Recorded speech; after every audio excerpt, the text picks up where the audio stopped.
கில்லி படத்துல மதுரை எப்படி முத்துப்பாண்டியோட கோட்டையோ, அதே மாதிரி ஸ்ட்ரேஞ்சர் திங்ஸ் சீரிஸ்ல அப்சைட் டவுன் வெக்னாவுடைய கோட்டை மாரி தான் போர்ட்ரே பண்ணியிருப்பாங்க.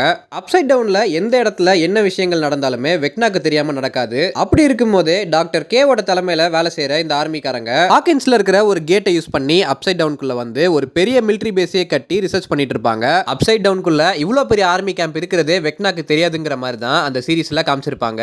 எப்படி வெக்னாக்கே தெரியாம இவ்வளவு பெரிய மிலிட்டரி பேஸ் அப்சைட் டவுனுக்குள்ள இருக்குதுன்றதுக்கு என்ன ரீசன் அப்படிங்கறத இந்த வால்யூம் 1 முடியும் போதே நமக்கு சொல்லிருப்பாங்க. ஹாப்பரும் லெவனும் அந்த மிலிட்டரி பேஸ்க்குள்ள ஆர்மிக்காரங்க கூட சண்டை போட்டுட்டு இருப்பாங்க. அப்போ அந்த பேஸ்க்குள்ள பாத்தீங்கன்னா ஒரு சீக்ரெட்டான டோர் இருக்கிறதையும் காமிச்சிருப்பாங்க.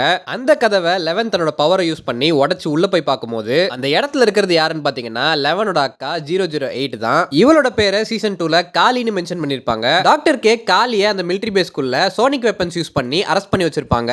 காலியோட எபிலிட்டியே பாத்தீங்கன்னா இல்யூஷன்ஸ் கிரியேட் பண்றது தான். இல்யூஷன்ஸ் கிரியேட் பண்ணி அவளோட எதிரிகளை மேனிபுலேட் பண்றது தான் அவளோட சூப்பர் பவர்ன்ற மாதிரி சீசன் 2லயே சொல்லிருப்பாங்க. இத பத்தி தெரிஞ்சுக்கிட்டு தான் டாக்டர் கே காலி அரெஸ்ட் பண்ணி வச்சிருக்காங்க. சோ காலியோட பவர்ஸை யூஸ் பண்ணி தான் அந்த ஒட்டுமொத்த மிலிட்டரி பேஸையுமே வெக்னா கண்ணுக்கு தெரியாத ஒரு இல்யூஷன் மாதிரி அந்த இடத்தை கிரியேட் பண்ணி வச்சிருப்பாங்க. லெவன் அண்ட் ஆப்பர் கண்ணுக்கு மட்டும் எப்படி இந்த மிலிட்டரி பேஸ் தெரியுதுன்னு நீங்க கேட்டீங்கன்னா லெவன் அண்ட் ஆப்பர் ரெண்டு பேருமே அப்சைட் டவுன்ல இருக்கிறவங்க கிடையாது. பூமியில இருந்து அப்சைட் டவுனுக்குள்ள வந்தவங்க. டாக்டர் கே காலியோட பவர்ஸ் யூஸ் பண்ணி இந்த இல்யூஷன்ஸை கிரியேட் பண்ணி வச்சிருக்கிறது. அப்சைட் டவுனுக்குள்ள வாழ்ற கிரீச்சர்ஸோட கண்ணுக்கு மட்டும் இந்த மிலிட்டரி பேஸ் தெரியாத மாதிரி தான் அந்த இல்யூஷன்ஸை கிரியேட் பண்ணி வச்சிருப்பாங்க. அதனால தான் வெக்னாக்கும் அங்க இருக்கிற டெமோகார்கன்ஸும் இந்த மாதிரி ஒரு மிலிட்டரி பேஸ் அப்சைட் டவுனுக்குள்ள இருக்குன்ற விஷயமே தெரியாது. சீசன் 2 வந்தப்போ இந்த காலி கேரக்டரை நிறைய பேர் ட்ரால் பண்ணாங்க. அவளோட எபிலிட்டிஸ் யூஸ் பண்ணி வெக்னாவோட கண்ணிலே விரல விட்டு ஆட்டுறானா அவ எவ்வளவு பவர்ஃபுல்லா இருப்பான்றதை தெரிஞ்சுக்கோங்க.